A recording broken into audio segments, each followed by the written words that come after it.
Alors, bonsoir tout le monde. Bienvenue à cette présentation des vins du Languedoc-Roussillon. Mon nom est Nadia Fournier, je suis chroniqueuse vin et vous me connaissez peut-être pour le Guide du vin, autrefois connu sous le nom de Guide Faneuf, dont je suis l'auteur. Voilà, aujourd'hui, on part en voyage virtuel parce que c'est comme ça qu'on voyage depuis maintenant 1 an et demi et on se transporte dans la magnifique région du Languedoc-Roussillon. Euh, en fait, je suis vraiment très excitée de pouvoir vous en parler ce soir. C'est l'une des régions de France que j'affectionne le plus et c'est, à mon sens, la région de France qui a le plus évolué dans les 50 dernières années. Hein, le Languedoc-Roussillon a beau produire du vin depuis plus de 2000 ans. Pendant une certaine partie du 20e siècle, la région était surtout connue pour produire des vins de qualité passable, souvent produits dans les plaines. Et puis, depuis une cinquantaine d'années, les vignerons du Languedoc-Roussillon ont investi vraiment les beaux terroirs de coteaux et se sont lancés dans une quête de... Ils se sont appropriés, en fait, leur terroir et on a vu apparaître plein de nouvelles appellations, plein de nouvelles expressions du Languedoc-Roussillon, de sorte que maintenant, on ne peut plus parler du Languedoc-Roussillon comme d'un gros ensemble uniforme. Il y a vraiment plein de petites micro-appellations, de micro-climats et c'est ce qu'on va aborder ensemble ce soir. Donc, on va commencer tout de suite. Notre premier invité et notre premier vin. Donc, j'accueille à l'instant Alexandre Bonfils du domaine de Sibadiès. Bonjour, Bonjour Alexandre. Alors, comment allez-vous? on a décidé en pré-entrevue que le tutoiement serait de rigueur. Donc, on se tutoie, même si on ne s'est jamais rencontrés. Alors, bienvenue Alexandre. Comment vas-tu? Merci. Ben, super, et toi? Super, super, merci. Alors, vraiment très heureuse de faire ta connaissance en virtuel et puis heureuse aussi de pouvoir apprendre à connaître un peu mieux à travers tes mots un vin que je fréquente depuis une dizaine, ma foi, même plus qu'une dizaine d'années, parce qu'il est présent sur notre marché depuis très longtemps. Donc, je suis certaine que les gens qui nous écoutent ont déjà vu cette bouteille donc, du domaine de Sibadiès. Alors, Alexandre, la parole est à toi. Ben, écoutez, déjà, merci beaucoup pour cette occasion de se présenter. Moi aussi, je suis très heureux de vous rencontrer, de te rencontrer. Il va falloir que je m'y fasse. Même chose, moi j'avais l'impression qu'on allait faire du vous au-dessus, du tu au vous tout le long. Donc, comme avec les autres invités, on a le tutoiement assez facile. On, Oui, on va s'y faire, on va s'y faire. Et les ça va, Québécois nous pardonneront certainement cette familiarité. bien sûr. Donc, domaine de Sibadiès, on est situé en fait juste à l'ouest de Béziers, si je ne m'abuse. Oui, Et donc, j'aimerais en fait, pour pouvoir mieux comprendre, parce que bon, du chardonnay, on le connaît comme cépage, surtout en Bourgogne, donc dans une région plus au nord, donc techniquement plus fraîche. Euh, Qu'est-ce qui, dans le climat où est situé le domaine de Sibadiès, permet d'élaborer un chardonnay qui est doté d'une telle fraîcheur? Parce que c'est vraiment... Bon, oui, il y a la chaleur, on sent une certaine générosité méridionale, on sent bien le soleil du midi, mais il y a vraiment une sensation de fraîcheur dans le vin. Donc, comme j'y suis jamais allée au domaine, ben, quelle est sa particularité? Est-ce qu'il y a un microclimat? Est-ce que c'est attribuable au sol plus? Donc, ben, en réalité, si tu veux, le domaine de Sibadiès, bon, comme tu disais, il est un peu à l'ouest de Béziers. Exactement, il est à équidistance entre Narbonne et Béziers, vraiment pas loin de la frontière entre l'Hérault et l'Aude. Et en réalité, on est une petite colline vers Capestan, voilà. Et en fait, cette colline, c'est une colline calcaire. Donc déjà, au niveau des sols, bon, sans rentrer réellement dans les détails, c'est un sol qui affectionne beaucoup le chardonnay. mm-hmm. Et ensuite, pour ce qui est du reste, C'est un sol qui est très présent pour les gens qui nous écoutent. C'est un sol qui est très présent en Bourgogne. Et on dit souvent que le calcaire donne au vin leur fraîcheur. Donc, voilà, désolée de t'avoir interrompu, mais j'essaie de ramener de ramener la conversation peut-être pour que les gens, tout le monde nous comprenne à la maison. bien sûr. Alors, ben, donc, évidemment, voilà, donc le chardonnay, on dit, hein, comme tu dis, qu'il aime bien ce genre de sol. Et pour ce qui est du reste, en réalité, c'est pas mal un enchaînement de petits hasards, en fait, qui a fait que ce vin est comme il est. De un, comme mon grand-père est arrivé hein, au domaine en fin des années 70, on ne savait pas du tout ce qu'on allait trouver ici. Enfin, lui, il ne savait pas. On était encore dans les moments des vins alimentaires. Et en fait, c'est son fils, donc mon oncle, qui a voulu planter du chardonnay quand ils ont voulu prendre le virage un petit peu, on va dire, du vin alimentaire vers le vin d'émotion. Hein. Mhm. Et à ce moment-là, donc mon oncle, il a planté du chardonnay sur une grosse plaque calcaire en bas de coteau, sans vraiment réfléchir à ce qu'il faisait à ce moment-là. Il faisait des tests, ils étaient jeunes, ils s'amusaient. Et en fait, ils l'ont planté exactement d'est en ouest. Donc en fait, ce qui se passe, c'est que le soleil se lève à l'est, il va se coucher à l'ouest, et donc en fait, toute une partie de la vigne va voir le soleil toute la journée, parce qu'il est en plein sud en réalité. Mhm. Et l'autre moitié de la vigne ne le voit jamais, parce qu'on est plein nord. Et en fait, et puis il y a une colline qui va cacher, etc. Donc ce que ça donne, c'est assez spécial, hein, mais ça va faire un équilibre entre ben, le gras, comme tu disais tout à l'heure, ce qu'on sent dans le côté méridional, bon ça c'est ben, le soleil qui nous l'apporte, et le côté un petit peu plus frais, qui sont en fait tout un tas d'orangers et de raisins qui vont peut-être même pas arriver, comment dire, à maturité en fait. Et donc ça crée un parfait équilibre. Oui. Et ensuite, on a un deuxième hasard aussi, qui n'était pas réellement prévu à l'époque, hein, c'était la proximité avec la montagne Noire. Et la montagne Noire, qui est dans l'Aude, en fait, nous apporte beaucoup de précipitations, d'orages.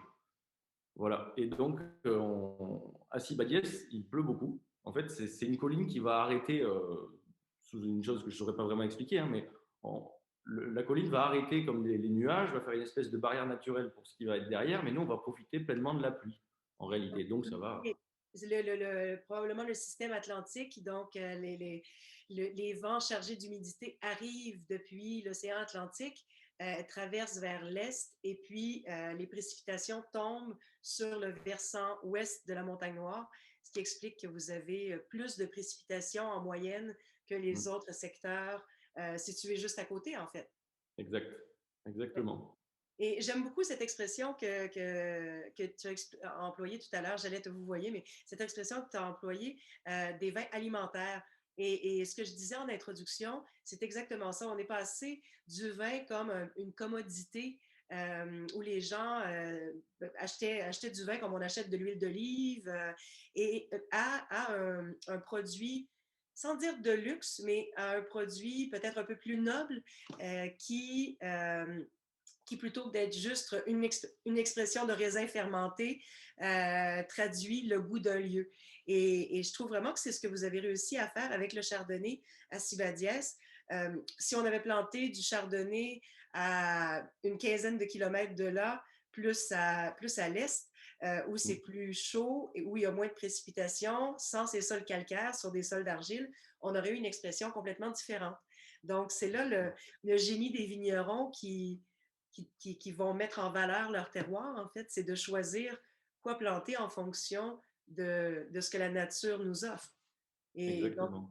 en ce sens, ton grand-père a été très visionnaire parce qu'il n'y avait pas beaucoup de chardonnay planté dans le Non, il n'y en secteur. avait pas du tout. Mais en réalité, c'est mon grand-père a écouté son fils, comme aujourd'hui, dans ma famille, on peut commencer à avoir un petit peu de décision avec mes frères et sœurs, etc. Mais à l'époque, c'était son test à lui. Donc, mon grand-père lui a dit, bon, écoute, si c'est une bêtise, tu l'assumeras. Et donc, plan du chardonnay, fais-toi plaisir. C'était il y a 35-40 ans. Donc, il l'a fait. Et avec mon père, qui était son frère, etc., enfin, tous les frères ensemble, ils l'ont vendu. Et puis, ils sont tombés amoureux du cépage qui s'est plus tout seul à Sibadiès, en fait. Et pour la petite histoire, Sibadiès, ça veut dire, il me semble, terre de Sibad. Et le Sibad, c'était une sorte d'avoine, en Ah, fait. d'accord. Et l'avoine, bon, comme le chardonnay, apparemment, pousse très bien sur les sols calcaires. Et donc, en fait, le Sibadiès, au temps des Romains et avant eux les Grecs, c'était l'endroit où on allait planter le blé et l'avoine pour l'oppidum d'Ancérune, qui était une grande ville romaine. Et on a le canal du Midi qui nous sépare en fait entre l'oppidum d'Ancérune et Sibadiès. Le canal du Midi, il est juste en bas. Et vous êtes en fait, est-ce que le canal du Midi a une certaine incidence sur le climat? Est-ce que ça fait une canalisation qui permet au vent de circuler ou est-ce que chez vous, vous avez ce fameux Mistral dont on parle tout le temps et qui fait, qui, qui trône sur toutes les étiquettes, les contre-étiquettes, parce que c'est tellement poétique, ou vous avez pas trop Alors l'influence de ce vent chaud du Nord, de ce vent fort du Nord? alors, on va avoir ce vent du Nord, enfin, c'est pas exactement le Mistral, mais on va avoir du vent du Nord, qui est d'ailleurs le vent qui nous permet d'être une région qui traite peu ses vignes, parce qu'on en a peu besoin en fait, parce que le vent du Nord assèche énormément, ça nous Oui. permet en fait de juste pas avoir de maladie sur la vigne, tout simplement. Mais nous, le vent principal, c'est la tramontane, ici. Ah, c'est vrai, mais oui, j'étais C'est encore aussi dans un le vent asséchant, hein. Mm. absolument, la tramontane. Merci de me ramener dans le Languedoc-Roussillon. Oui, alors vous avez ce vent fort qui souffle et qui permet d'avoir donc une meilleure circulation de l'air. Euh, Tout à fait. Sans parler d'agriculture biologique, est-ce que vous pouvez nous parler un peu, parce que je vois que vous êtes en ce qu'on appelle haute valeur environnementale, est-ce que vous pouvez nous parler un peu de ce label Oui. que les gens connaissent un peu moins? Mais écoute, avec plaisir. Pardon, écoute, Ah oui, ben oui, avec je suis plaisir. désolée, je suis passée au vouvoiement encore. Hein, on Pas de s'en sort. problème, c'est des réflexes. Donc, Mais alors, HVE, en fait, déjà, nous, au point de vue perso, personnel, c'est le seul label qui a réussi à réunir 3 générations dans la famille. Comme on est encore 3 générations à travailler ensemble, il faut qu'on arrive à tomber d'accord.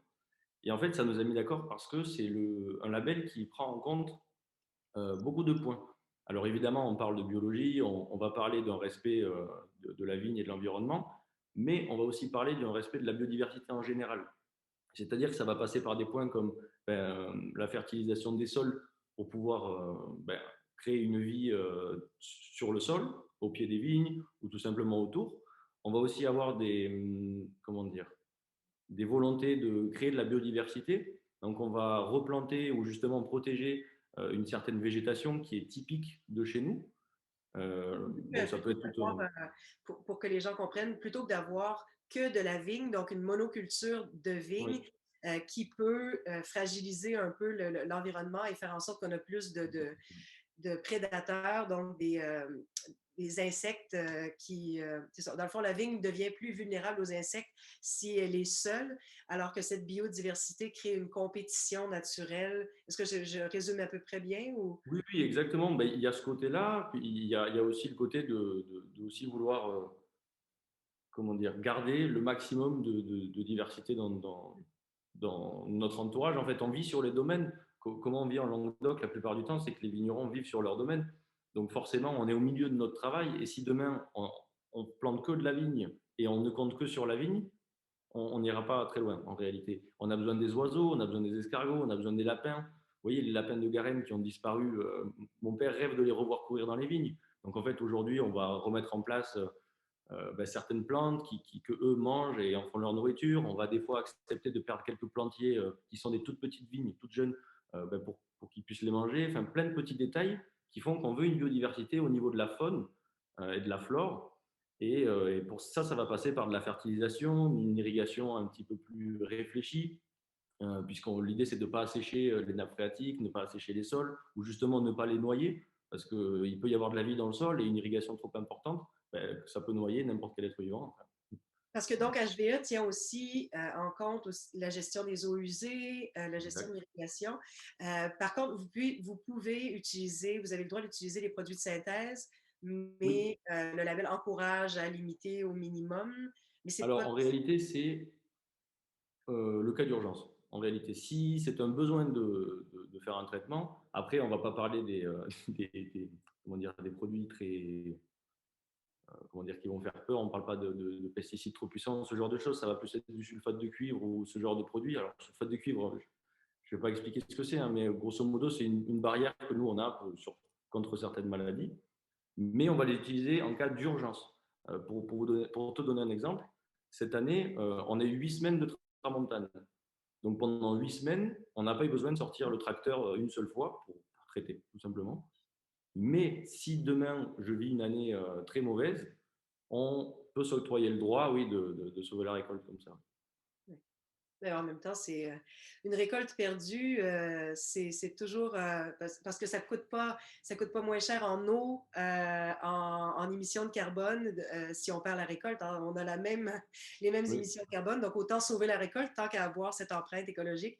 Oui, moi je trouve que le calcul se vaut. Et puis sinon, histoire de nous faire voyager, peut-être pour terminer, pour conclure notre entrevue, si je pense que les gens sont nombreux à la maison à avoir envie de voyager dans le Languedoc en ce moment. Donc, on a parlé un peu de la biodiversité de Sibadiès, mais si tu devais nous décrire le domaine de Sibadiès, puisque tu y habites, Mhm. de façon globale, en images, qu'est-ce qu'on voit? Est-ce qu'on voit des chênes blancs? Est-ce qu'il y a de la garrigue? Est-ce que c'est vallonné? De quoi a l'air la propriété? Et qu'est-ce qu'on y cultive à part du chardonnay?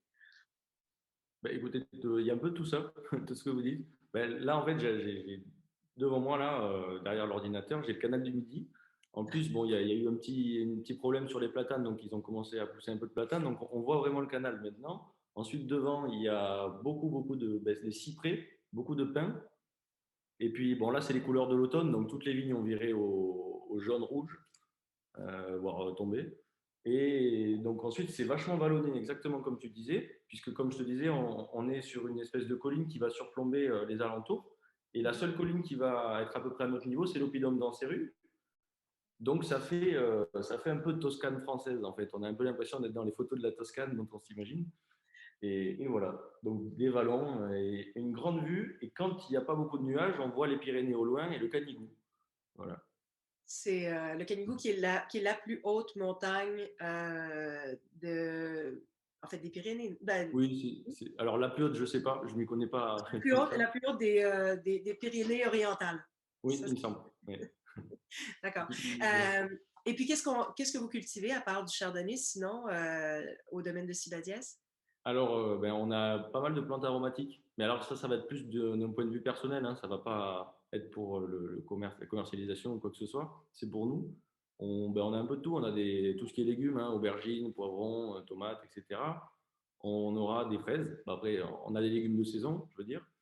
Et puis, on a des poules, on a des petits chevaux, bon ça on les récolte pas, mais elles nous aident à fertiliser les sols aussi. Donc, le vignoble, pour que les gens comprennent, est 100% chardonnay. Donc, vous ne produisez pas d'autres vins, de vins rouges, par exemple. Alors, au niveau des cépages, on a 60 hectares de chardonnay, à peu près. Et ensuite, il va y avoir environ 30 à 40 hectares qui vont se partager entre du pinot noir, qui est aussi un cépage qu'on adore, euh, et le vermentino, qu'on fait de plus en plus dans la région et qui On se fait l'appelle beaucoup. aussi Roll dans la région. Exactement, le rôle, tout à fait. Donc, bon, ben, j'ai pas beaucoup fait de description du vin parce que c'est toujours un peu intimidant de décrire le vin devant le vigneron, mais on a parlé tout à l'heure de sa générosité. Il y a vraiment le côté, en fait, on est à mi-chemin entre les arômes de fruits blancs, donc de la poire, mais aussi les notes de la difficulté à dire peut-être des fruits jaunes, en fait. On a vraiment on sent qu'il y a une maturité dans le fruit. Et il y a en finale une petite amertume qui se dessine. Et l'amertume, ça fait peur des fois quand on en parle, mais c'est essentiel pour avoir une certaine complexité, une certaine longueur. Donc, c'est la conjugaison, en fait, la juxtaposition de l'amertume et de l'acidité qui va nous donner cette sensation, cette impression minérale qui est si chère et qui est si importante dans le chardonnay.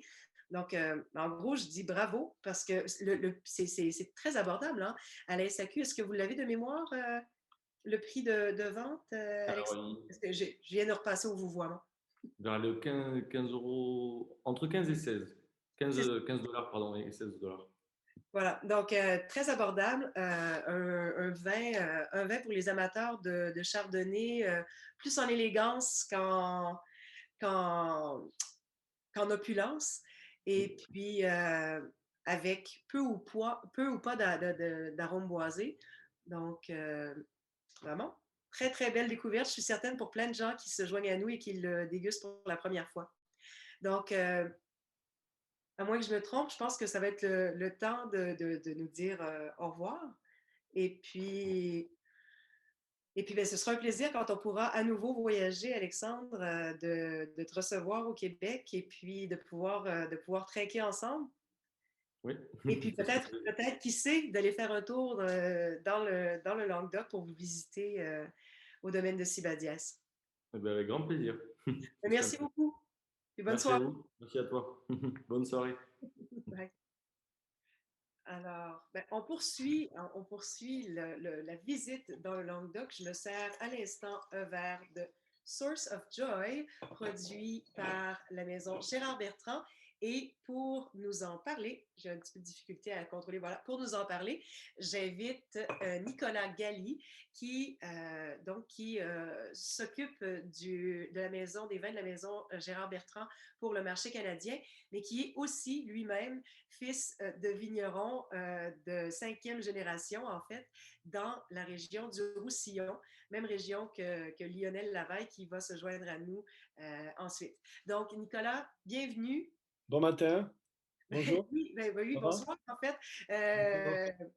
Parce que c'est le soir ici. Puis on se connaît, Nicolas, donc évidemment, on va se tutoyer. Très contente d'avoir la chance de pouvoir se parler aujourd'hui. Ouais, D'abord de cet excellent rosé et aussi de la maison Gérard Bertrand qui, je pense que je ne me trompe pas en disant que ça a été un très grand promoteur, Gérard Bertrand, ancien rugbyman, de la diversité, de l'immense diversité des terroirs du Languedoc. Donc, oui, mais c'est ta maison, tu la connais beaucoup mieux ouais, que ouais, moi. ouais, c'est vrai. Donc, je vais te laisser nous en parler. Oui, Et puis, d'abord, en fait, peut-être nous brosser un portrait global des domaines Gérard Bertrand, parce que c'est pas qu'une seule propriété, il y en a plusieurs. Et puis ensuite, on pourra parler du rosé. Donc, ben avec voilà, plaisir. la parole est à toi. Merci beaucoup. Bon, déjà, merci beaucoup pour l'invitation et bonne dégustation avec ce rosé. Alors, c'est vrai que bon, moi, je connais Gérard depuis très longtemps. Gérard, aujourd'hui, c'est quelqu'un qui a fait un petit peu son porte-drapeau de mettre en valeur la région du Languedoc-Roussillon. Et surtout quand il a repris un petit peu le flambeau familial à la suite de son père, Georges Bertrand, qui était un ami de mon grand-père. Et donc son père était issu donc avait le domaine familial de Villemajou dans les Corbières. Et Gérard, petit à petit, il a développé sa connaissance du vin et de la vinification avec son père. Et quand il a repris le flambeau, Gérard avait vraiment à cœur de montrer au monde entier que dans le Languedoc-Roussillon, pour ceux qui connaissent à peu près, on est vraiment entre la Provence et la frontière espagnole, le long de la mer Méditerranée. Gérard, il avait vraiment à cœur de montrer que dans les vins dans le Languedoc, on pouvait faire vraiment différents types de vins et des vins de qualité. Voilà, parce qu'on a comme tu l'as bien expliqué, on a différents types de sols. Parce qu'on est à côté des Pyrénées, on est au bord de la mer, à côté dans le nord du Languedoc, on a des terroirs volcaniques. Donc au final, on a différents types de sols avec différents types de climats, avec des climats frais en élévation, des climats un peu plus chauds qui sont au bord de la mer. Ce qui fait que il faut s'imaginer comme un peintre qui peint et en fait il a toute une multitude de couleurs. Donc on peut faire une œuvre presque différente à chaque fois. Donc c'est ça qui est le fun avec les vins du Languedoc-Roussillon, c'est que c'est bon, c'est la qualité, et puis surtout il y a des styles pour tout le monde. Voilà. Exactement. C'est de la qualité. Puis, bon, je l'ai dit en introduction et je le répète, mais le Languedoc, d'abord, a un peu une forme de croissant. Euh, D'accord. et bon, je sais que le croissant fertile, c'est tout à fait ailleurs, mais on pourrait presque dire que d'ailleurs, c'était le croissant fertile de la France parce qu'il y avait tous les sols de plaine étaient très riches. Donc, au sortir de la Deuxième Guerre mondiale, c'était presque instinctif de faire d'y aller avec une grosse production Ah parce oui. qu'on n'avait pas eu de production pendant 5 ans. Donc, Il il faut fallait produire. reconstruire. Et le Languedoc-Roussillon est devenu cette panacée, en fait. C'était un peu le garde-manger. Tout à l'heure, on parlait de vin alimentaire. C'était une chance inouïe de renflouer les réserves de vin de la France, mais ça a beaucoup nui à l'image. Et donc, dans les années 80, je pense, on peut dire dans les années 70-80, il y a eu ce virage où on est passé du volume à la qualité. Et Ouais. puis, ben, la maison Gérard Bertrand s'est vraiment inscrit dans ce virage qualité et dans ces micro-terroirs. Vous avez combien de propriétés en tout? Donc, ouais, voilà. Ben, en fait, Gérard Bertrand, quand il a repris les vignes de son père, petit à petit, Gérard a racheté des domaines, mais des domaines qui étaient vraiment localisés dans des endroits très particuliers. qui avaient ou des climats spéciaux ou qui avaient un type de cépage qui pouvait s'exprimer mieux que partout ailleurs dans la région, ou un type de sol vraiment spécifique. Donc aujourd'hui, depuis les 30 dernières années, Gérard a racheté plusieurs propriétés. Donc aujourd'hui, on en a 16. Toutes les propriétés sont en biodynamie certifiées. Donc pour être biodynamie, il faut aussi être bio. Et donc ça fait vraiment partie de la colonne vertébrale du groupe Gérard Bertrand, parce qu'on part du constat que la région du Languedoc-Roussillon, qui est la plus grosse région de vin au monde, où il y a énormément de vignerons, c'est important d'aider tous ces vignerons à ce qu'ils deviennent de plus en plus bio. Et surtout, il faut penser aux générations futures. Et donc Gérard, depuis qu'il a repris le flambeau familial, il a à cœur d'offrir un avenir meilleur dans l'agriculture aux futures générations. Et donc là, ça passe euh, par aider déjà les agriculteurs à devenir bio. Et quand on rachète des domaines, surtout à renettoyer les sols, à réinsérer de la vie dans les sols, recréer des écosystèmes. Et ça, c'est vraiment le credo de la biodynamie. C'est pour ça que tous nos domaines sont en biodynamie. Et on a des petites équipes de deux vignerons, trois vignerons, des fois quatre vignerons qui sont à temps complet sur chacun des petits domaines. Parce que quand on vit sur un domaine, on ressent le terroir, on commence à être habitué à tout ce qui se passe.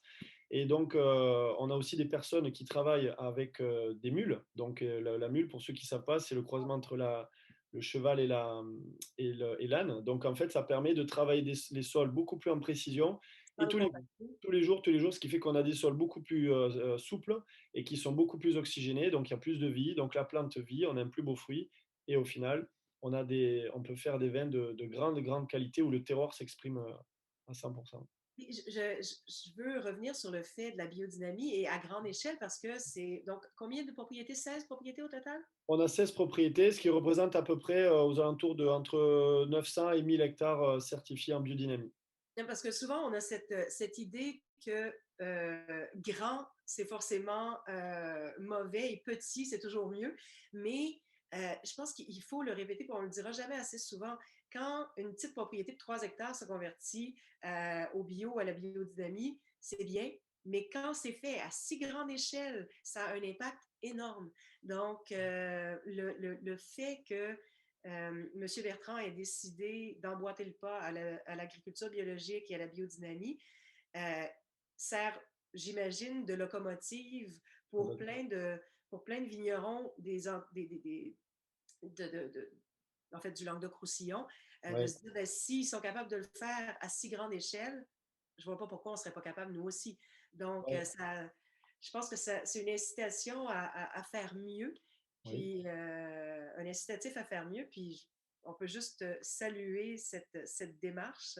Oui, Et et puis Nadia, je m'excuse de t'interrompre, mais il faut comprendre aussi que culturellement, moi je me rappelle de mon grand-père ou mon père, donc ce sont des personnes qui sont nées dans les années juste après la guerre, dans les années 50, après dans les années 39-40, ensuite dans les années 60. Donc ce sont des personnes qui ont appris l'agriculture avec ce qui était à ce moment-là en vogue, qui était la production de masse. Donc les produits fertilisants, donc qui permettaient de booster la production. Ce qui s'est passé, c'est que petit à petit, on s'est rendu compte qu'il y avait le végétal qui commençait à prendre différentes directions, des maladies qu'on ne connaissait pas, c'était un peu plus difficile. Et donc, effectivement, il y a une prise de conscience dans les années 80 où on s'est dit, attention, il faut faire attention parce que dans les prochaines années, ça va être difficile de travailler le végétal. Et donc, Gérard, lui, il a toujours adopté la biodynamie parce que ça permet vraiment de mettre en valeur un terroir et surtout, ça permet d'avoir des vins qui sont sains et des vins qui ont une meilleure acidité, donc une meilleure tension et surtout un potentiel de garde beaucoup plus important. Et et ça, de, c'est vrai que Gérard, quand il a commencé, il était vu un petit peu comme le mouton noir parce qu'il était pointé du doigt, les gens étaient très sceptiques. Il faut savoir que dans le Sud, on a un ego démesuré. Et c'est vrai que pour convertir beaucoup de vignerons, ça a pris du temps, ça a été très difficile, mais aujourd'hui, Gérard est vraiment un leader parce qu'on a des grandes maisons dans la vallée du Rhône ou à Bordeaux ou même en Bourgogne qui viennent chez Mhm. Gérard Bertrand pour assister à des séminaires sur la biodynamie pour comprendre comment d'un domaine à 16, donc à si grande échelle, on peut être en biodynamie. En fait, il faut tout simplement comprendre que quand on travaille, il y a des petits bouts, c'est-à-dire des petits domaines. Et au final, quand on prend du recul, On voit l'œuvre au global, mais chaque domaine est vraiment indépendant des uns des autres. On ne peut pas travailler certains types de préparation dans un endroit, dans un climat qui est froid en altitude, versus un climat qui est plus près de la mer, où ce n'est pas le même climat, ce n'est pas les mêmes plantes, ce qu'il faut qu'au final, il faut vraiment adapter. Et pour ça, c'est pour ça qu'on a des équipes qui travaillent vraiment de la haute couture sur ces vignobles-là, et ça, c'est très important pour la biodynamie. Je reviens un peu sur la réticence disons, appelons-les les anciens, mais comme vous dites chez vous. Et en même temps, il y a ce changement complètement de rapport au vin aussi Ouais. parce que à l'époque, la raison pour laquelle ils y allaient avec les désherbants chimiques et les fertilisants, c'est que euh, certains avaient, en fait, ne pouvaient pas se permettre de vivre seulement de la vigne parce que les raisins, ça ne rapportait pas assez. Donc, il fallait travailler à temps plein de jour. On ne pouvait pas le soir aller se tuer le dos à désherber la vigne de façon mécanique. Et donc, ce changement vers une agriculture biologique dans lequel on travaille les sols plutôt qu'en mécanique plutôt qu'en désherbant chimique, ça a été rendu possible par une valorisation des raisins. Donc, en ayant un meilleur prix pour les raisins, ça justifiait d'avoir un plus grand travail, mais c'est une toute autre. En fait, je pense que cette agriculture chimique a permis à certains vignerons de conserver leurs vignobles plutôt que de les arracher parce ils Ouais, avaient des complètement. misères en fait pour leurs raisins Complètement. à l'époque. Et c'est pour ça que par rapport à ça, Nadia, c'est un très bon point. Euh, Gérard, enfin, au sein du groupe Gérard Bertrand, on a mis en place un programme pour aider les vignerons de l'ensemble de la région. Donc, tu as à peu près, je crois que de mémoire, on a entre 7 000 et 8 000 vignerons dans tout le Languedoc-Roussillon.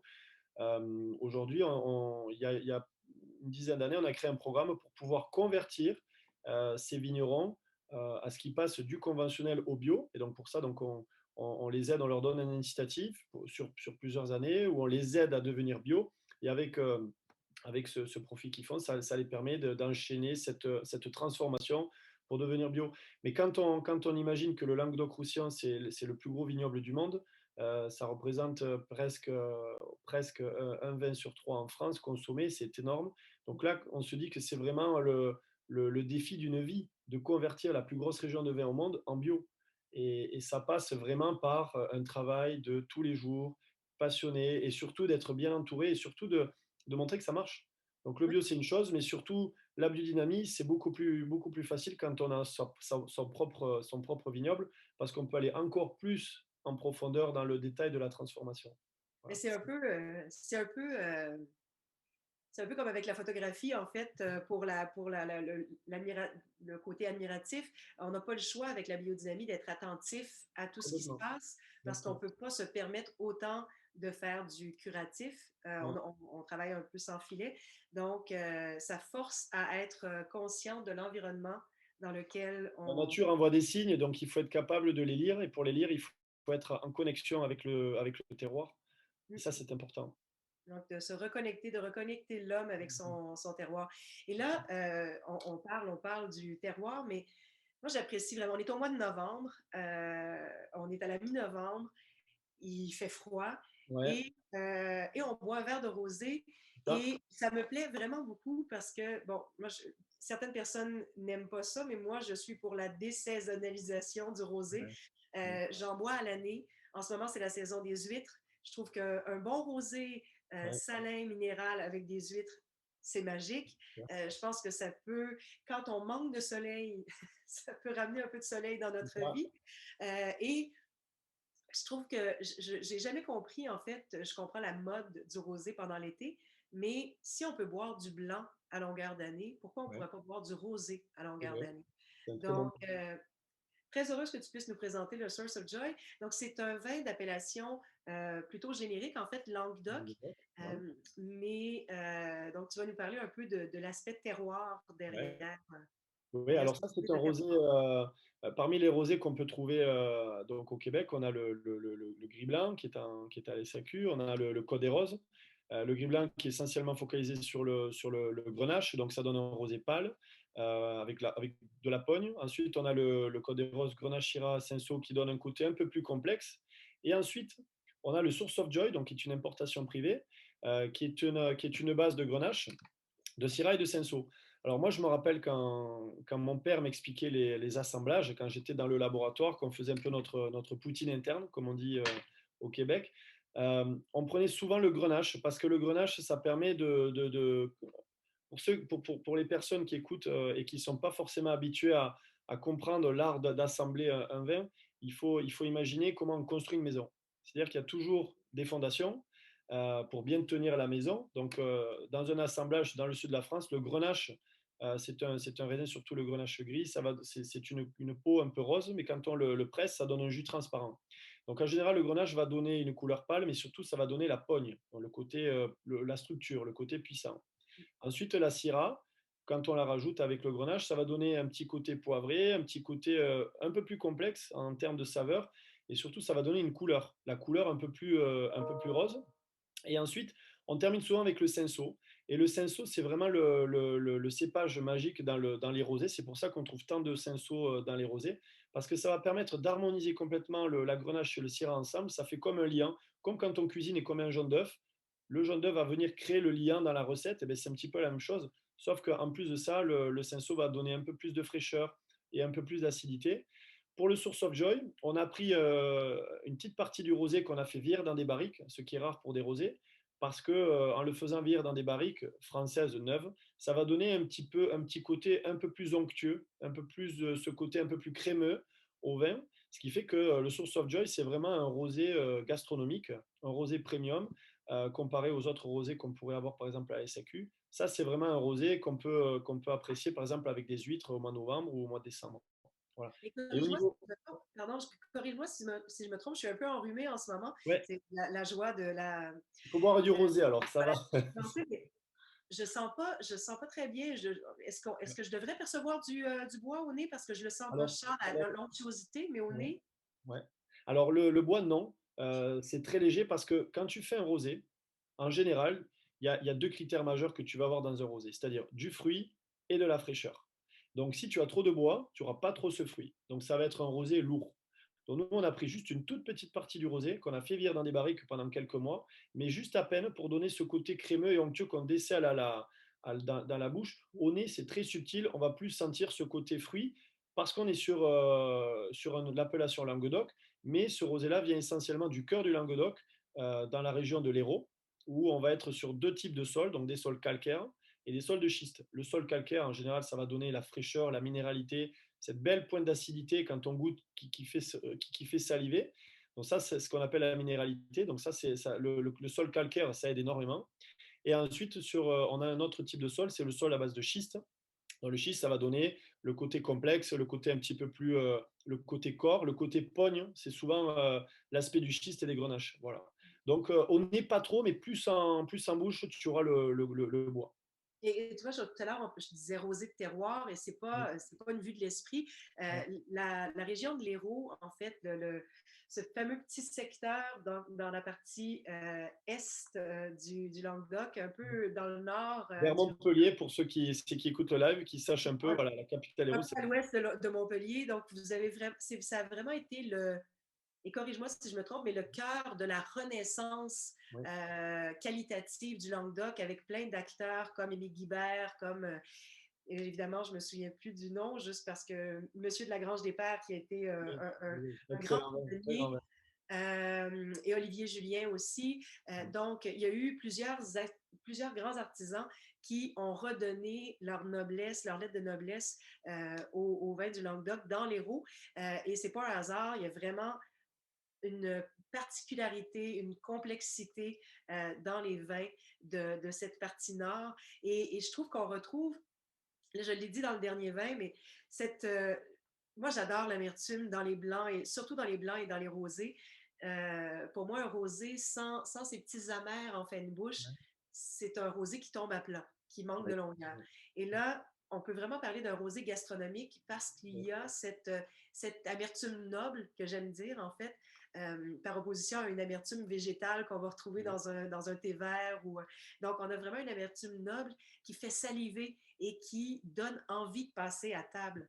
Donc, c'est vraiment, c'est sûr qu'on pourrait le boire à l'apéro, mais je pense que c'est vraiment, en ce moment, j'ai envie de manger des pâtes aux palourdes, Mais bon, évidemment des huîtres, mais ça appelle les fruits de mer, ouais. il y a cette salinité. C'est vrai que le rosé, surtout au mois de novembre, comme on dit toujours, les mois en breu, septembre, octobre, novembre, décembre, ce sont les mois d'huîtres. Donc c'est vrai que novembre, c'est le mois parfait pour ça. Euh, le rosé, moi je dis toujours que c'est un vin, souvent, c'est un vin qu'on boit d'abord avec ses yeux. Donc la couleur doit être très appétissante.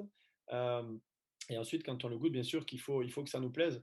Mais en termes d'accord mais vin, pour les personnes qui écoutent aujourd'hui, moi je préconise, comme tu dis, forcément des produits de la mer ou de l'eau salée, de l'eau douce, pardon, c'est-à-dire ça peut être à base de poissons, des tartares de truites, de saumon, des gravlax, ça peut être des huîtres, des coquillages. Et effectivement, si, si on est dans une mood un peu plus de pâtes, des pâtes à base de crème, c'est très bon. Comme tu dis, des pâtes à base de fruits Au de mer, palourdes, oui. c'est bon aussi, c'est ça. Et c'est vrai qu'aussi, si on va un peu plus loin, je sais que souvent l'été, au début de l'été, il y a la saison du homard. Bon, bien sûr, c'est parfait avec ça. Et c'est vrai que le rosé, au final, on peut en boire tout le temps parce que Noël, c'est dans un mois. Donc, on peut faire l'apéro avec les huîtres, avec le rosé. Donc, au final, le rosé, petit à petit, moi, quand je suis arrivé il y a plusieurs années au Québec, le rosé n'était pas forcément considéré comme un vin pour boire toute l'année. Aujourd'hui, c'est plus le cas. Donc, c'est vrai que le rosé, c'est plus a priori de il fait chaud, je bois du rosé. Oui, mais on peut aussi en boire quand il fait froid et surtout pendant l'hiver. Voilà, Oui. c'est plus un vin de lifestyle et un vin pour se faire plaisir. Voilà. Et c'est surtout pas un rosé de piscine. Pas du Donc, tout. Non. donc Plutôt le vraiment, Source of Joy parce que vu qu'on a fait un travail, on veut mettre en valeur bien sûr le terroir, calcaire et schiste, on veut mettre en valeur l'assemblage traditionnel Grenache Syrah Cinsault et surtout le fait qu'on les fait passer en barrique aussi, c'est pour montrer qu'il y a un travail de qualité. Donc là, on est plus sur un rosé de gastronomie, alors que on a d'autres rosés qui ont d'autres qualités qui seront plus destinés à ce côté piscine. Mais pour le Source of Joy, c'est vraiment le rosé premium qu'on veut mettre en avant. Voilà. voilà, ben, bien joué, bien fait. Nicolas, merci beaucoup. Ça a été Merci un grand beaucoup. plaisir. Et Merci à toi, Nadia. C'était très, très bien. Merci. bonne soirée. Et à bientôt, j'espère. On va boire un verre de rosé ensemble bientôt. Avec plaisir. Au revoir. Au revoir. OK. Alors, du rosé, je passe au cinsault, un cépage rouge méconnu qui se nomme ici Samso. Alors, ce n'est pas un hasard. Samso, c'est le nom qu'on donne au cinsault en Catalogne. Et donc, le Samso est produit par le domaine Caz, qui est un fier représentant du Roussillon. Et le Roussillon, c'est beaucoup plus qu'un suffixe du Languedoc-Roussillon, c'est beaucoup plus qu'un suffixe du Languedoc. C'est une région à part entière, c'est une région avec une identité très forte, une identité catalane. Et j'accueille en fait Lionel Lavaille à nous parler non seulement du domaine Caz, mais aussi de cette région qui lui est chère. Donc Lionel, bonjour. Bonjour à tous, très heureux de participer à la grande dégustation de Montréal. J'aimerais tant être avec vous. Je vais essayer de vous amener le soleil du Roussillon à Montréal. C'est parfait. D'apporter un peu de soleil dans notre soirée de novembre, un peu grise. Lionel, vraiment, c'est un plaisir de te voir. Donc, tu es toi-même catalan. Tout à fait. Vie catalan, vigneron depuis je suis la sixième génération. Et, et je ne travaille pas, j'ai la chance de ne pas avoir de métier. Je vis juste au quotidien une passion qui m'anime tous les jours et chaque jour davantage de promouvoir notre belle région à travers nos vins. Je crois qu'il n'y a pas plus belle mission quand on aime sa terre. Et pour que les gens le sachent à la maison, c'est pas juste une façon de parler. On s'est déjà rencontrés au domaine dans le Roussillon, justement. Et puis, Lionel est le mot est galvaudé, mais vraiment, c'est un passionné. C'est quelqu'un qui aime son métier, qui en mange, et ça se traduit chaque fois que tu prends la parole pour parler de tes vins, du domaine, et puis de la région. Donc, parle-nous un peu du Roussillon d'abord, parce que Merci Nadia, ça me touche beaucoup ce que tu dis, c'est gentil. En fait, nous, si vous voulez, on essaye vraiment on est conscient qu'on a un petit déficit d'image et de notoriété parce que mes parents, mes grands-parents, ben, c'était des producteurs de vin et quand on leur demandait d'en parler ou de faire la promotion, franchement, c'était pas leur métier, ça les ennuyait plus que tout. Alors que ma génération, on a compris qu'on avait un pays plein de lumière, avec des vins pleins de lumière. Et les gens ne demandaient que ça, de les découvrir. On est la région d'avenir, j'en suis intimement convaincu. Et les choses sont en train de changer. Donc pour nous, c'est pas très difficile, hein. Franchement, on est sur une tendance qui nous porte. On a juste à expliquer ce qu'on fait en étant sérieux, en étant ouais, passionné. Mais la passion, elle vient toute seule. C'est tellement bon que c'est. Comment ne pas être passionné quand on. Parce que le Roussillon, on se partage vraiment entre la mer Méditerranée, qui est d'un côté, et puis de l'autre côté, on a les montagnes. Donc, on est au pied des Pyrénées. C'est magique. Il y a vraiment quelque chose de très majestueux dans la Le région. Roussillon, c'est quand les Pyrénées plongent dans la Méditerranée. Donc, on a un amphithéâtre de montagne avec les Corbières et les Pyrénées. C'est un tout petit département et qui est tourné vers la mer. Donc, c'est un ensoleillement très fort. C'est 325 jours de soleil par an, donc 3200 heures. Euh, Avec une terre où tout pousse, hein, on produit des fruits, on produit des salades, des artichauts sur les terres plutôt de la plaine du Roussillon. Et dès qu'on prend un peu d'altitude, on a une mosaïque de terroirs qui est absolument dingue. Et là, on essaye d'avoir des. Quand plus rien ne pousse, on plante des oliviers ou de la vigne, parce que la vigne, elle pousse partout. Donc mes arrière-arrière-grands-parents ont planté de la vigne sur ces terroirs magnifiques. Et donc nous, on est là pour perpétuer cette tradition. Et du coup, on a beaucoup de soleil, beaucoup de vent, qui s'appelle la tramontane. Donc des fois, les touristes, ils râlent un peu parce qu'on a beaucoup de vent, mais les agriculteurs, ils sont contents parce que du coup, peu de vent, du soleil, bon, peu d'eau, donc ça veut dire peu de rendement. Ça, c'est quand même la grosse problématique du Roussillon. Mais par contre, on n'a aucun problème phytosanitaire, ce qui nous permet de faire de la bio et de la biodynamie plus facilement qu'ailleurs avec une efficacité incroyable. Oui, et puis je trouve que c'est intéressant et je veux rebondir là-dessus parce qu'il y a moins de pluie, il y a la tramontane qui souffle très fort. Vous avez aussi, quand on se promène sur place pour essayer de brosser le portrait pour que les gens à la maison se sentent en voyage, là, mais il y a donc cette végétation qui pousse et il n'y aurait presque rien d'autre qui pourrait pousser dans certains secteurs où il y a la garrigue. Il y a les oliviers, il y a les amandiers, la vigne. Donc vraiment des plantes méditerranéennes qui peuvent pousser sans irrigation et qui vont donner Des... un rendement naturellement très, très faible. Moi, quand j'entendais les rendements dont on me parlait, certaines bonnes années avec du grenache dans le secteur de Collioure, on avait 19-20 hectolitres par hectare, alors qu'en Bourgogne, où les vins coûtent un peu plus cher, on fait des 60 hectolitres par hectare et puis on réussit à avoir 5 fois plus pour le prix pour la bouteille. C'est tout le paradoxe de notre métier.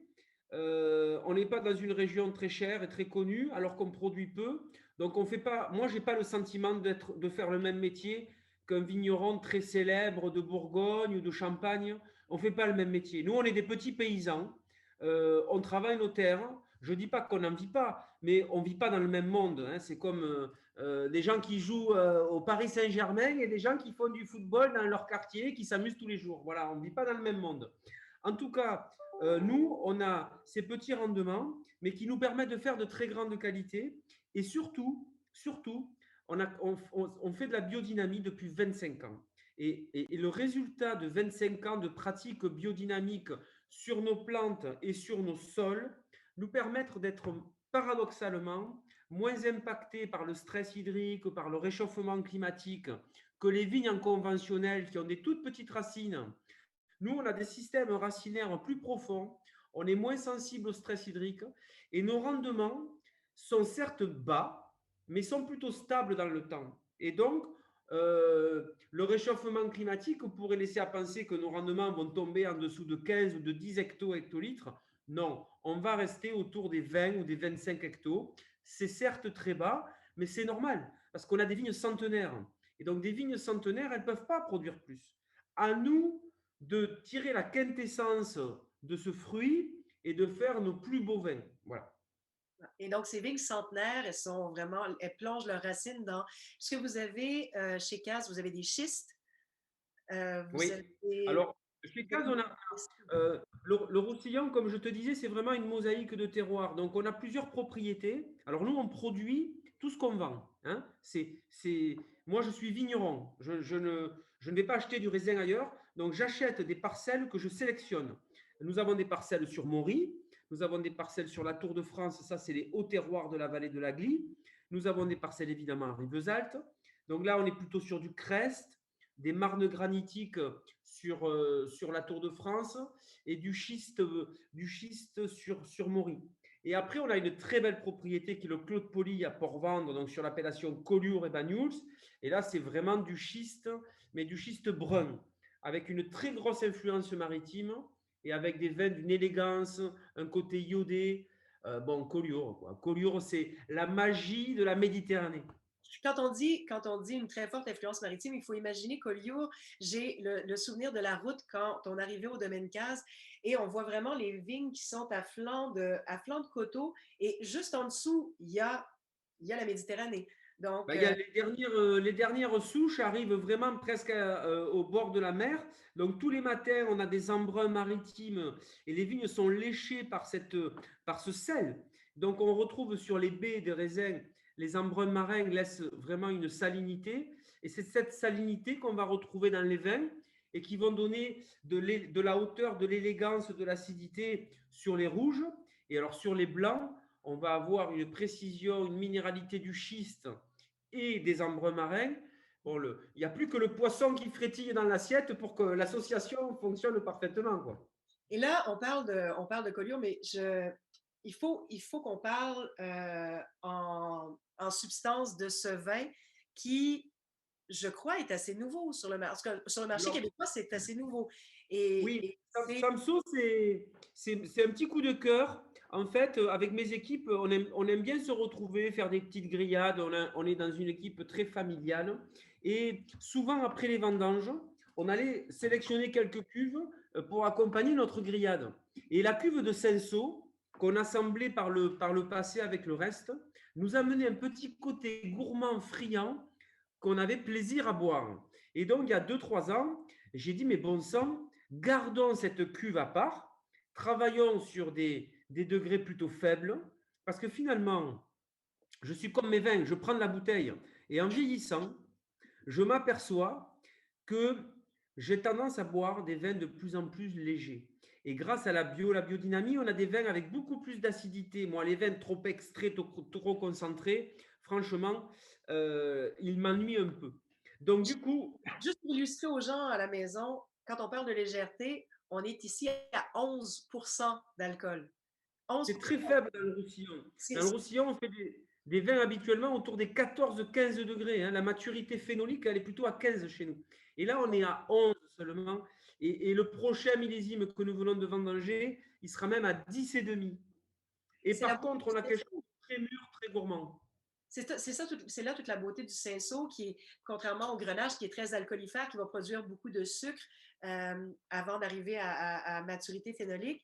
Le Cinsault réussit à atteindre sa pleine maturité phénolique à des degrés d'alcool, des degrés de sucre beaucoup plus bas, tout en conservant une saine acidité, donc une acidité fraîche. Euh, et de le vinifier comme ça, parce que pour moi, c'est l'expression même d'un vin de soif. Là. C'est goulayant, et en même temps, c'est sapide. Oui, il y a une presque salinité là-dedans. Je sais que je dis ça pour tous les vins, mais c'est peut-être moi ce matin Non, mais qui a on est près de la mer, ça c'est clair. Et puis, on a des petits degrés. Et le Cinsault, qui est un cépage très méditerranéen, se comporte très bien chez nous. Et surtout, on le vinifie avec des levures indigènes. On ne le matraque pas en filtration. On ne le sulfite pas. Donc, on est vraiment dans, si vous voulez, vous êtes dans la cave, au domaine Cazes, et vous buvez ce que nous, on boit pendant les vendanges quand on goûte à la cuve. Alors là, C'est ça qui est bon, c'est-à-dire qu'on n'a pas transformé le vin, on vous propose de boire le vin tel qu'il était pendant les vendanges. Ça, c'est génial. donc, quand on voit une nature sur l'étiquette, il faut absolument que je rebondisse là-dessus. Vous avez dit, on ne le matraque pas avec la filtration. Et ça me parle beaucoup parce que c'est souvent le cas, en fait, quand on met certains vins en marché sans sulfite. Il y a une filtration stérile qui est faite qui vole de cette texture, de ce grain velouté qui est si agréable. Là, je trouve qu'il y a vraiment tout ce velouté. Donc, qu'est-ce que vous avez fait? Vous avez fait une filtration très légère? Oui, alors on fait une filtration très très légère, très lâche au moment de la mise en bouteille. Surtout, ce qu'on fait, c'est qu'on enlève beaucoup de matière solide et de dépôt au moment de la cuvaison, hein. Et après, l'idée, bon, c'est d'accepter qu'il peut y avoir un petit peu au fond de la bouteille, un petit peu de matière si on garde les vins longtemps. Mais quand on boit un vin nature, c'est le prix à en payer. Par contre, on est très stable, on n'a pas de risque de fermentation. Donc, il est important pour proposer quelque chose de propre, entre guillemets, mais quand même de nature dans le style, de pas extrême et excessif dans quoi que ce soit. Je crois que c'est comme tout le reste dans la vie. Donc, nous, on essaye de travailler très proprement, on pousse les vins à l'azote, on les embouteille très tôt avec des bouchons très étanches pour éviter tout contact avec l'air. Et au moment de la mise en bouteille, qu'on fait aussi sous azote, donc il n'y a aucun contact entre le vin et l'air, on fait une très légère filtration, très lâche. Et donc, on n'enlève pas des matières, qui sont sur le plan organoleptique essentielles, puisque c'est là où sont les arômes. Absolument, absolument. Je ne pourrais pas être plus d'accord. La bouteille est ouverte ici depuis, je l'ai ouverte il y a 1 heure. Le vin tient Ah, mais ça vraiment bien. non, non. Certains. On a fait 3 millésimes, là c'est le troisième. On goûte le premier millésime, donc il va avoir 2 ans. Mais le vin, il est magnifique, ça ne bouge pas. C'est ça, certaines personnes ont peur quand ils voient de nature sur l'étiquette, ils ont peur que ça ne tienne pas, mais là, vraiment, allez-y sans craindre. C'est nature dans l'esprit, mais c'est tout à fait propre, tout à fait pur. Les saveurs sont. Il y a plusieurs styles de vin nature, mais vous savez, enfin, Nadia, il y a 20 ans ou 25 ans, quand je parlais de biodynamie pour la première fois, les gens avaient peur de boire des vins en biodynamie parce qu'il y a des gens qui font un peu n'importe quoi. Chez Caz, on a toujours trouvé un équilibre entre l'originalité et le sérieux. Et donc, quand on ouvre une bouteille du domaine Caz en biodynamie depuis 25 ans ou en vin nature depuis 4-5 ans, franchement, on peut y aller les yeux fermés. Et donc, juste en terminant, parce que tu me dis depuis 25 ans, je parle de biodynamie, ça a été quoi le déclic? Pourquoi la maison Caz a décidé de. Très simple. Simple? Très simple. En fait, euh, on est là en tant que viticulteur pour donner, on bénéficie de vignes centenaires qu'ont plantées nos grands-parents. Moi, je suis là pour une période de la vie et je dois léguer aux prochaines générations, ça sera peut-être pas mes enfants, ça sera peut-être d'autres, j'en sais rien, mais la prochaine génération, un vignoble en bonne santé pour que un vignoble en bonne santé, in fine, fasse des beaux vins. Et c'est tout ce qui nous manque. Aujourd'hui, cette image, ça sera une image grâce à la qualité de nos vins. Donc, on ne peut pas transiger sur la qualité.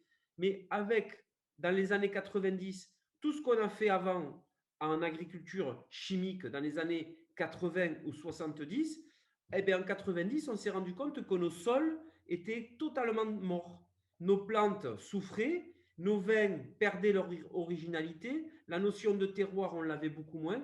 On s'est dit, c'est pas possible. On ne peut pas faire des analyses de sol qui disent que nos sols deviennent impropres à toute culture. Parce que c'était ça. Donc, on a réintroduit des matières organiques dans les sols, on a pris soin de nos plantes, on a remis de la vie microbienne dans nos sols, et du coup, au bout de 25 ans, comme par hasard, nos vins sont plus aériens, on voit des animaux dans le vignoble, on avait fait des conneries. Donc, on a essayé de les réparer. Voilà, c'est tout. D'accord. Donc, ça a été un moyen et pas une fin en soi. Ça a été un moyen Exactement. de donner de la. Et après, je n'essaye de convaincre personne à l'agriculture biologique ou biodynamique. Moi, je sais qu'aujourd'hui, quand je vais avec mes enfants dans les vignes, ils peuvent jouer, ils peuvent manger du raisin. Franchement, on a traité avec une tisane d'ortie ou de la prêle. Ils risquent rien. Moi, petit, j'ai mangé des raisins dans les vignes qu'il ne fallait pas manger.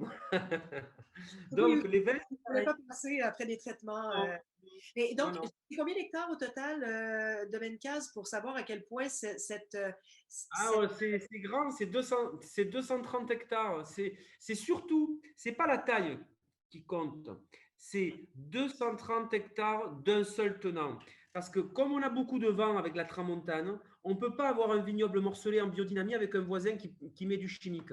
Donc, ça nous a pris près de 40 ans, mais on a aujourd'hui un bloc de 230 hectares. Et ça, c'est unique au monde parce que c'est un vrai écosystème, c'est un îlot protégé de.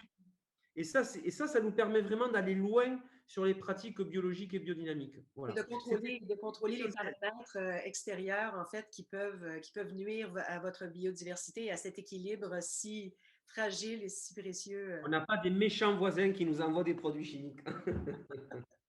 Ben, à la limite, vous pouvez leur envoyer un verre de vin en biodynamie et espérer que l'idée fasse son chemin. On essaye de convertir, on reçoit beaucoup de gens, on est formateurs, on a reçu même des vignerons québécois pour se former à la biodynamie il y a quelque temps. On essaye, on n'a rien à vendre nous, on essaye juste de dire aux gens, venez voir ce qu'on fait, vous allez voir, c'est bien, c'est pas mal. Ça demande un peu de travail, attention, hein, ça ne se fait pas d'un claquement de doigts. Mais Surtout quand les vignes sont comme ça. Pardon? Surtout quand les vignes sont comme ça, Ouais, c'est ça. en angle, en coteau, ça demande beaucoup de travail, mais en fait, les gens, dès qu'on commencera à voyager, hein, peut-être un peu plus, on recommence tranquillement, mais ça vaut vraiment la peine de faire un détour par le domaine Caz. C'est un lieu magique. Moi, j'ai une petite anecdote, Nadia, si tu permets, parce qu'il nous est arrivé pendant 2 ans de vivre une situation que je qualifierais à la con, qui s'appelait le Covid. Et juste avant le Covid, j'ai passé un moment délicieux, en plus en famille, avec ma femme et nos 4 enfants. Nous sommes allés passer une semaine à Montréal. C'était en février 2019. Oui. Et j'ai fait un repas délicieux. Alors, je ne sais pas si je peux citer le restaurant, mais je ne sais pas si je peux. Bon, il s'appelle Les Cavistes. Et j'ai dégusté avec le sommelier qui est génial. J'ai dégusté des cinceaux. Et il m'a totalement converti au cinceau, des cinceaux plutôt californiens. OK. Parce qu'il y a beaucoup de cinceaux en Californie. Et quand je suis rentré de ce voyage, j'ai dit à ma femme, la cuve de cinceaux que j'ai vinifiée en septembre, là, je vais en faire du cinceau. Et je ne savais pas comment l'appeler. J'ai trouvé que le nom cinceau avec la culture catalane se mariait très bien. Et en fait, le samso, il est né d'une rencontre à Montréal avec des cavistes extrêmement pointus qui m'ont convaincu que le cinceau était un cépage d'avenir parce que friand, gourmand, petit degré. Et je me suis dit, mais t'es quand même bête, t'as du cinceau. Ben, et voilà. Et c'est un succès génial. Donc, merci les Québécois. Donc, il y a un petit peu de vous dans cette bouteille. Non, mais encore faut-il, c'est bien d'avoir des gens qui nous font découvrir et qui nous partagent des choses, mais encore faut-il écouter.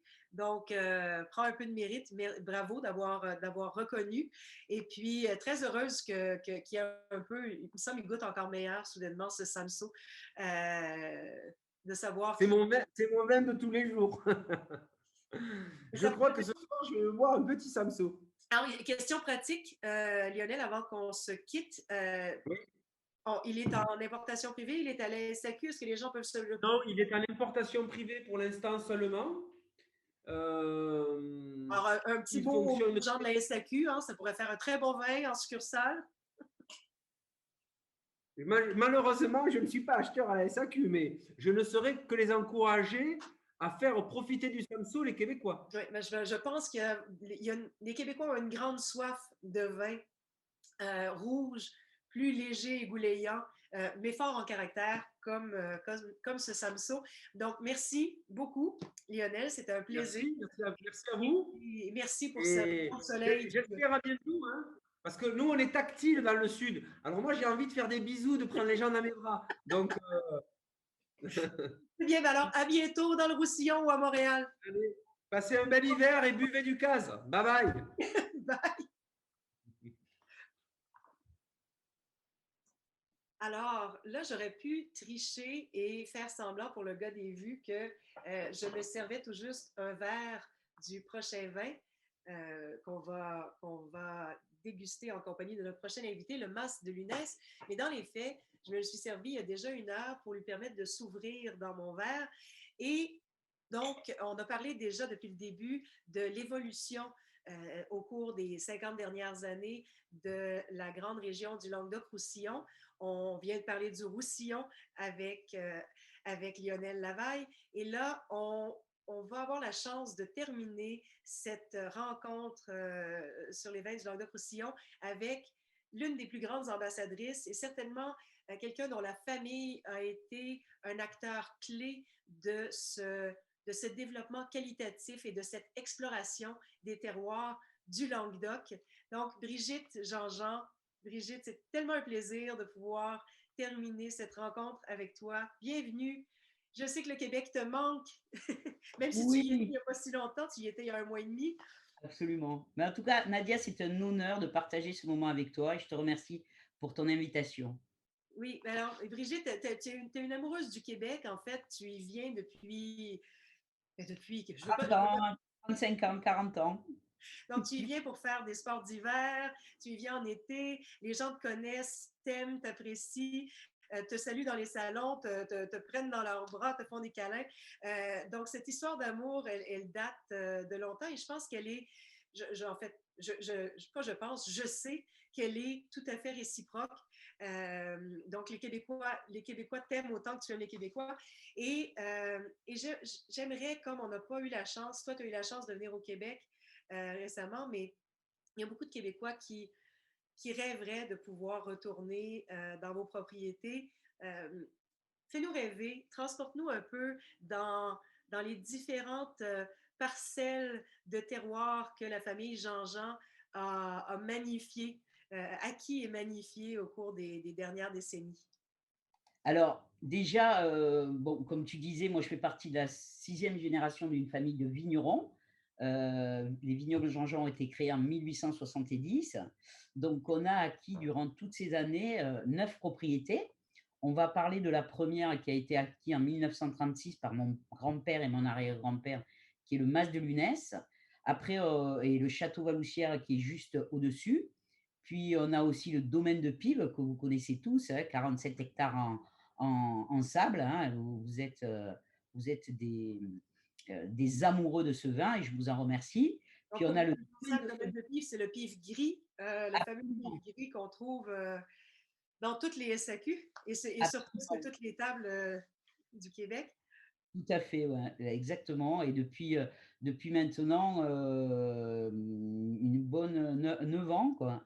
Et c'est vrai que c'est un des rosés préférés des Québécois. Et puis, c'est grâce à eux que je viens 3 fois par an au Québec pour les rencontrer.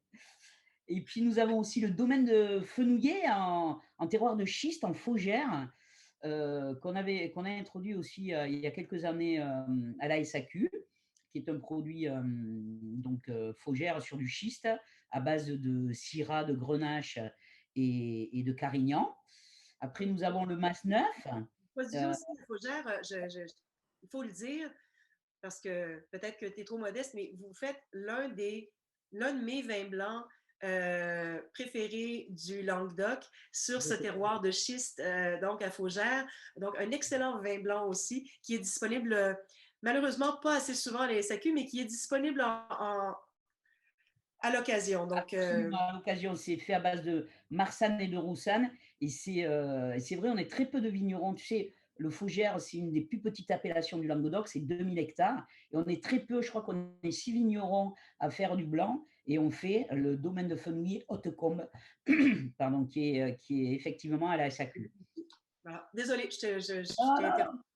pas du tout. Donc, et Fougère, et d'ailleurs, c'est Jacques Benoît, qui est un journaliste connu et reconnu au Québec, qui l'avait lancé et qui en avait parlé de façon remarquable et ça avait fait démarrer le produit. Hein. Donc, Mas Neuf, après, c'est un domaine dans le Muscat. Hein. On a au Mas Neuf 36 hectares. Hein. Puis le domaine de Landéran en Saint-Chinian sur du schiste aussi, on a 7 hectares. Puis on a le Cos d'Arboras, où tu as eu l'occasion de voir il y a quelques années, en 2017, quand tu es venu nous visiter. Voilà, à 320 mètres d'altitude sur les terrasses du Larzac, où on a 16 hectares.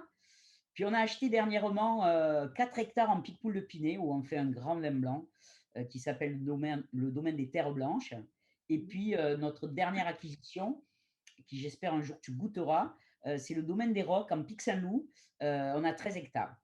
Et tous ces domaines, tous ces 9 domaines sont bio, sont tous bio, donc ça représente à peu près 194 hectares sur les 9 propriétés.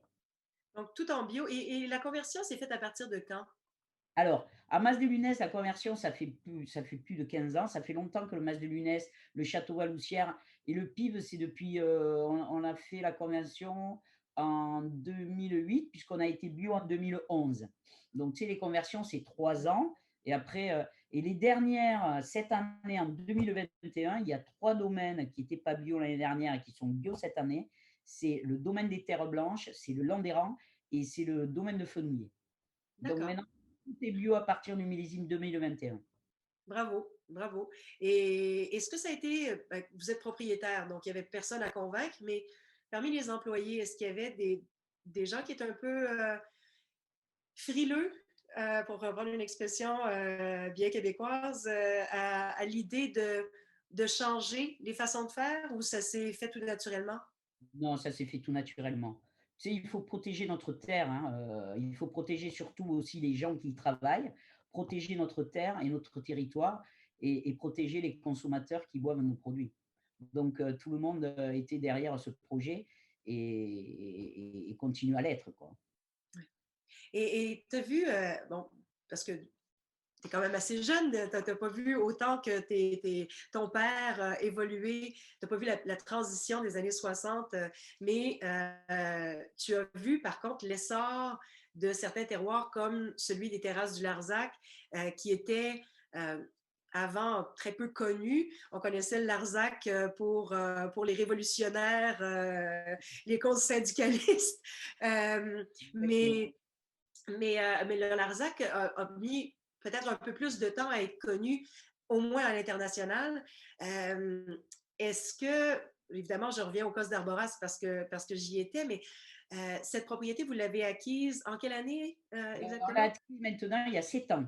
Il y a 7 ans. Et donc, tu as vu les terrasses du Larzac évoluer, même avant d'acquérir la propriété. Euh, est-ce que, est-ce que selon toi, on a déjà exploré tout ce qu'il y avait à explorer côté terroir et côté euh, micro, micro-particularité, micro-climat, ou on en est encore, où est-ce qu'on se situe dans le spectre zéro, entre 0 et 100? Est-ce que le Languedoc a atteint son plein Non. potentiel? Non, je pense pas. Je Non? pense pas. On n'est pas à la croisée des chemins, mais il y a énormément de vignerons qui ont fait depuis les années 80, hein. Je pense que tu en as parlé tout à l'heure. Dans les années 80, on a débuté, la région s'est structurée, s'est donné des règles de production, ils ont identifié les plus beaux terroirs, ils se sont organisés en syndicats et producteurs qui défendent les intérêts de chaque terroir. Et c'est le développement des appellations protégées qui s'est fait à peu près à le sommet en France à peu près en 1935 avec le Fitou, tu vois, et puis, enfin, le Fitou, non. En 1935, ça a été les AOP. Et dans le Languedoc, c'est le Fitou en premier. Et c'était la première, je crois que c'était en 48, si je ne me trompe pas. Mais c'est surtout dans les années 80 que le mouvement s'amplifie. Il y a le Saint-Chinian, il y a le Fougères, il y a le Picpoul.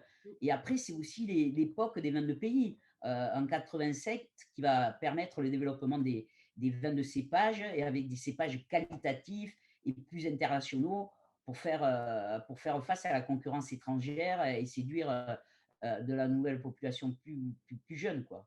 Et Mm. le Languedoc a à ce moment-là un atout parce que son climat est doux, son climat est humide et il lui permet de faire et de se mettre au bio. Parce qu'il n'y a pas beaucoup de régions en France ou dans le monde qui peuvent faire du bio. Un autre élément clé pour faire du bio, À c'est mon Dame temps. Nature, hein. Dame Nature, on a des étés chauds, on a du printemps doux, on a le vent, on a l'eau, on a tout ce qu'il faut pour faire du bio. Et c'est pour ça que maintenant, le Languedoc représente le quart du vignoble français bio et près de 10% du bio mondial, avec plus de 2500 hectares, tu vois, de bio. Alors que il y a 20 ans, 20, 30 ans de ça, il n'y en avait pas. Mm. Oui, absolument. Et on parlait tout à l'heure, il faut que je revienne là-dessus parce qu'on parlait tu parlais la multiplication des appellations, cette définition qui s'est faite. Il n'y a pas si longtemps, on parlait des coteaux du Languedoc de façon générique. Pic Saint-Loup a été identifié comme étant, ça a été un long parcours pour réussir à faire adopter Pic Saint-Loup comme une appellation d'origine protégée à part entière. Et là, aujourd'hui, donc la première propriété acquise par ta famille est située dans l'appellation, donc Languedoc grès de Montpellier. Et on voit, là, je trouve ça très drôle parce que ici, on dit grès pour parler du minéral, de ce qu'on dit en anglais sandstone. Donc, on dit grès avec un accent grave. Chez vous, vous dites grès. Donc, les grès de Montpellier, ça fait référence à la nature des sols, mais c'est beaucoup plus que ça. Donc, est-ce que tu pourrais nous parler un peu du terroir qui a vu naître le Mas de Lunès et de cette propriété qui fait partie, en fait, du cœur de la famille Jean-Jean? Ah, bien sûr. Alors, le Mas de Lunès a été créé par mon grand-père et mon arrière-grand-père en 1936. Ils l'ont acheté. Donc, c'est notre premier domaine. Donc, c'est un domaine qui a 45 hectares. C'est sur le plateau d'Omelas. C'est en pleine nature. C'est au milieu de la garrigue. Donc, la garrigue, c'est quoi? C'est le thym, c'est le romarin. C'est bio depuis maintenant plus de 10 ans. Mais la chance qu'on a, c'est que et je remercie mes aïeuls, on a 1000 hectares. 1000 hectares, c'est 10 kilomètres sur 10 kilomètres. C'est-à-dire qu'à côté de nous, il n'y a personne et on est en pleine garrigue. Et dans cette garrigue, alors le Mas de Lunès, c'est à peu près à 120 mètres d'altitude. Dans cette garrigue, ils ont commencé à planter de la vigne dans les années à peu près en 1938. Ils ont planté quelques vignes et après, mon père et mon oncle ont continué à planter de la vigne. Donc maintenant, on a 45 hectares qui sont implantés. Oui, ce qui est important, c'est qu'il y a 250 millions d'années, il y avait la mer. Et quand elle s'est retirée, elle a laissé différents terroirs. Et sur ce domaine, on a 3 terroirs différents. Et là, pour le vin qu'on va déguster aujourd'hui, c'est des galets roulés calcaires. OK, d'accord. Donc, des galets roulés comme un peu ce qu'on va trouver à Châteauneuf-du-Pape. Voilà. Exactement. Donc, ces grosses pierres sur lesquelles le soleil plombe pendant toute la journée et qui deviennent très, très, très chaudes. En fait, Brigitte, je l'ai goûté. Hein, je ne t'ai pas attendu, je suis désolée. Un petit peu impolie ici, mais j'avais trop hâte. Et je le sens dans mon verre depuis 1 heure. Il était temps que je le goûte. Et il y a beaucoup de... Il y a une concentration, il y a une densité dans le vin. C'est pas pour rien qu'on le déguste en dernier, mais il y a une agréable fraîcheur qui se dessine en bouche. Puis là, on est à la mi-novembre. On voit arriver le temps des fêtes, la cuisine copieuse. Je pense à tous ces plats braisés qu'on peut manger, mais en même temps, il y a une belle trame tannique, quand même assez serrée, assez compacte, qui me dirait que, bon, c'est pas très végétarien, mais ça semble une pièce de viande grillée. Absolument. Ça pourrait être une Côte oui. de absolument. Ou alors, un morceau choisi d'agneau, ça serait parfait. Et même avec du veau, ça peut être très, très sympa. Un carré d'agneau en croûte de romarin, de thym, Ah, pour, c'est ça. pour bien rappeler la garrigue du Languedoc, là. Exactement. Parce que là, si tu veux, sur ce domaine, la chance qu'on a, comme je te disais tout à l'heure, on a la biodiversité. La biodiversité, c'est quoi? On a des oliviers, on a des chênes truffiers, on a des abeilles, on a des poules et on a des chauves-souris qui sont protégées. Donc, mais c'est vraiment, c'est extraordinaire. Et c'est quand même parce qu'il faut situer les gens qui nous écoutent. C'est unique à la région du Languedoc et je pense que le seul parallèle qui me vient en tête en Europe, c'est la Toscane, Oui, où on n'a pas que, si vous vous promenez à Bordeaux ou en Bourgogne, vous avez de la vigne, de la vigne, de la vigne, de la vigne et encore de la vigne. Euh, Là, on a la chance d'avoir 45 hectares entourés de 1000 hectares, ou en tout cas de 956 voilà, oui, hectares voilà, de biodiversité qui agit comme comme barrière protectrice pour permettre aux vignes, donc ça facilite vraiment l'agriculture biologique et ça permet que la vigne soit partie prenante de cet écosystème géant qui est le Languedoc. Et en fait, pour moi, juste à voir, quand on visite la région, il y a quelque chose de tellement plus normal comme paysage. Et c'est beau pour les yeux et c'est bon, je pense, aussi pour l'environnement. Donc, c'est vraiment un fait unique. Donc, voilà, je voulais le souligner parce que le Languedoc est, le Languedoc est choyé, le Languedoc-Roussillon est choyé par cet environnement, cette diversité d'environnement où on va trouver des forêts qui apportent des îlots de fraîcheur aussi. Et puis, là, tu parlais des différents terroirs avec les galets roulés, mais est-ce que c'est le calcaire qui apporte ça? Parce qu'en fin de bouche, même si l'attaque en bouche est généreuse, même si le milieu de bouche est plein, dense, compact, il y a en finale, en fin de bouche, une fraîcheur qui se dessine. Est-ce que ça C'est vient le du terroir, ça. Absolument, c'est le terroir, ça. C'est le terroir qui donne ce côté, la bouche est structureuse, soyeuse, et c'est une finale un peu mentholée, tu vois? Je sais pas si tu sens un peu cette finale un peu mentholée, cette fraîcheur, et ça, c'est le terroir. Mais c'est extraordinaire parce que tu as, comme tu dis, c'est un peu, ça me fait penser, si tu veux, c'est lunaire, quoi. C'est un endroit vraiment lunaire. C'est un petit paradis. On appelle ça, nous, au départ, on appelait ça la campagne, parce qu'on allait se retrouver en famille, quand j'étais toute petite, on allait se retrouver en famille avec les cousins tous les samedis, les dimanches, puis on faisait les vendanges, bien entendu. Et pour nous, c'est un havre de paix, c'est extraordinaire. Et c'est pas très loin de la ville. Tu as une demi-heure de Montpellier et tu as à peu près une demi-heure de Sète. En fait, c'est au nord de Sète. Donc, tu as beaucoup de fraîcheur durant la nuit parce que tu as la Méditerranée qui est pas très loin et il fait très chaud la journée. Mais Alors, c'est un coin extraordinaire. On a beaucoup de chance, hein. tout ça fait rêver, Brigitte. Alors, peut-être que j'aurais une dernière question pour toi avant qu'on se quitte et qu'on laisse les gens retourner à leur soirée à la maison. Mais est-ce que vous faites de l'agrotourisme? Alors, on n'en fait pas, mais on va en faire. On n'en fait pas, mais on va en faire. Par contre, moi, j'invite les Québécois. D'ailleurs, il y en a beaucoup qui viennent nous visiter, hein, et c'est toujours un grand plaisir qui viennent nous visiter parce que les Québécois aiment bien la France et aiment bien la région du Languedoc. Mais c'est aussi grâce à vous, journalistes et sommeliers du Québec, parce que vous défendez nos couleurs depuis bien longtemps. Ben, on défend vos couleurs parce que vos vins offrent un rapport qualité-prix-plaisir qui est presque imbattable.